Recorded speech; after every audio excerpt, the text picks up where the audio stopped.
मुरादाबाद जनपद के PWD guest house में भारतीय जनता पार्टी के प्रदेश अध्यक्ष भूपेंद्र चौधरी पहुंचे थे, जहां पर प्रदेश अध्यक्ष के द्वारा मुरादाबाद में पत्रकारों से बात की गई है। भाजपा प्रदेश अध्यक्ष भूपेंद्र चौधरी का कहना है कि जो इलेक्शन कमीशन ऑफ इंडिया को लेकर लगातार विपक्ष के द्वारा सवाल खड़े किए जा रहे हैं, उस पर भूपेंद्र चौधरी के द्वारा अपना बयान देते हुए विपक्ष पर जमकर हमला बोला है। भारतीय जनता पार्टी के प्रदेश अध्यक्ष भूपेंद्र चौधरी ने मुरादाबाद में जानकारी देते हुए बताया है, जिस तरीके से विपक्ष के द्वारा लगातार इलेक्शन कमीशन ऑफ इंडिया पर सवाल खड़े किए जाते हैं वो कहीं ना कहीं गलत है। जहां पर विपक्ष की जीत होती है तो वहां पर विपक्ष कोई सवाल नहीं खड़े करता, लेकिन जहां पर अन्य राजनीतिक पार्टियों की जीत होती है तो उस पर विपक्ष के द्वारा कहीं ना कहीं अपने कई सारे सवाल किए जाते हैं।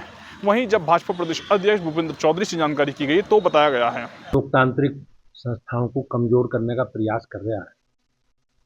जिस प्रकार से संवैधानिक संस्थाओं को लक्षित करके अनावश्यक थोड़े में ज्यादा स्वाद, यही तो है इसकी खास बात। वाओ मम्मा, क्या स्वाद है। अरे मेरे राजा,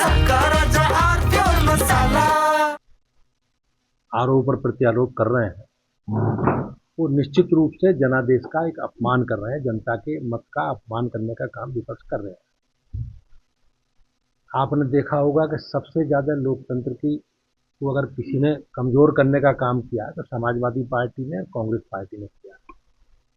इमरजेंसी किसने लगाई? मीसा में पूरे देश को किसने बंद कर दिया?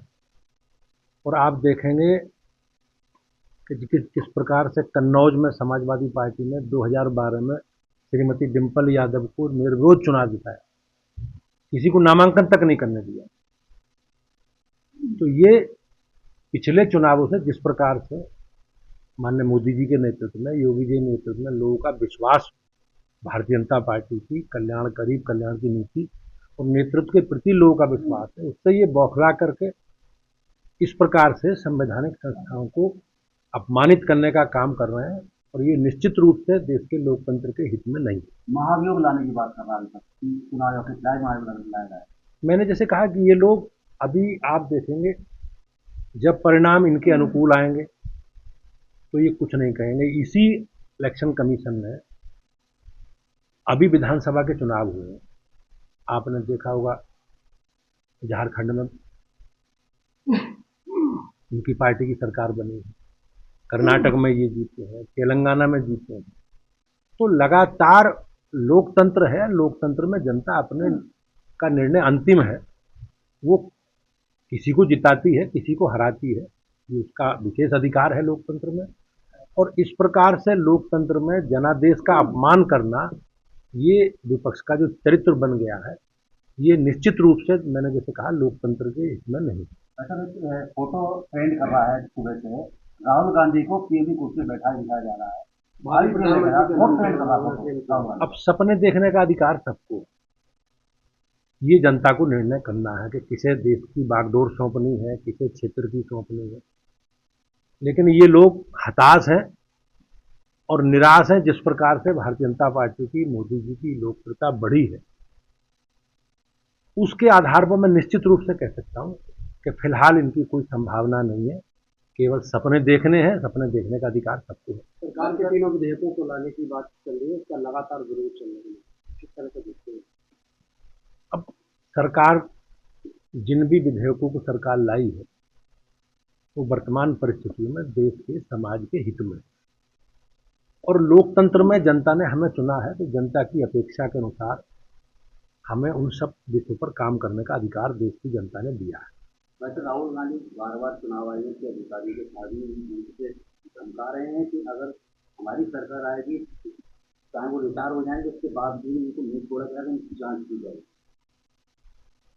अब ये देश के लोगों को तय करना है कि हमें एक फेयर मतदाता सूची चाहिए, उसमें मतदान के द्वारा हमें सरकार चुननी है, या हमें बांग्लादेशी रोहिंग्या लोगों के जो मतदाता सूची में नाम है, या जिस प्रकार से मतदाता सूची में धांधली हुई है लंबे समय तक, उसके आधार पर हमें मतदान करना है। तो मैं निश्चित रूप से कह सकता हूँ कि सबको का मत है, देश के सभी नागरिकों का, हम एक फेयर मतदाता सूची हो और फेयर चुनाव हो, इसके लिए सरकार तो इसके लिए आयोग प्रयास कर रहा है।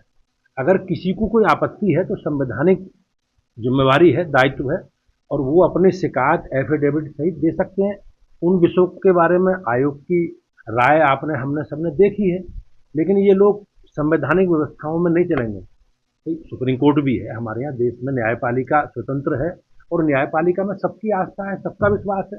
माननीय न्यायालय का जो निर्णय होगा अंतिम, उसको सब मानेंगे।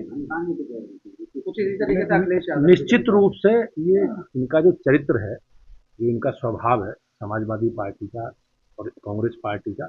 ये लोग अपनी पराजय सुनिश्चित मान करके इस प्रकार से अब गुंडागर्दी पर उतर जाए और लोगों को धमकाने का और अपमानित करने का काम कर रहे हैं। भाई साहब, कुशीनगर में जो ठाकुर मामले में रेप में सपा नेता का मामला नाम सामने आया,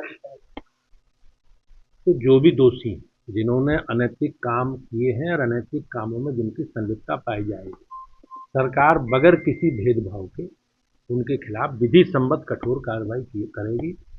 हमारी सरकार में अपराधी है। अपराध के प्रति जो सरकार का दृष्टिकोण है योगी जी का, उस दृष्टिकोण को पूर्णतः लागू किया जाएगा। उत्तराखंड सरकार धर्मांतरण मामले में और सख्त कानून बना रही है। ये निश्चित रूप से जो एक षड्यंत्र है धर्मांतरण का, उस षड्यंत्र के खिलाफ हम सब लोग हैं और सरकार की अच्छी पहल है, मैं उसका स्वागत करता हूँ। मुरादाबाद जनपद के थाना सिविल लाइंस इलाके के पीडब्ल्यूडी गेस्ट हाउस में भारतीय जनता पार्टी के प्रदेश अध्यक्ष भूपेंद्र चौधरी पहुंचे थे, जिनके द्वारा कई कार्यकर्ताओं से मुलाकात करते हुए इलेक्शन कमीशन ऑफ इंडिया को लेकर चल रहे प्रकरण पर अपना बयान दिया है। शारिक सिद्दीकी, TV9 मुरादाबाद। अरे श्रीमती जी, कुछ तो सस्ता लो। नहीं श्रीमान जी, सब बढ़िया लो। इसमें क्या खास बात है? थोड़े में ज्यादा स्वाद, यही तो है इसकी खास बात। क्या स्वाद है? अरे मेरे राजा, राजा और प्योर मसाला।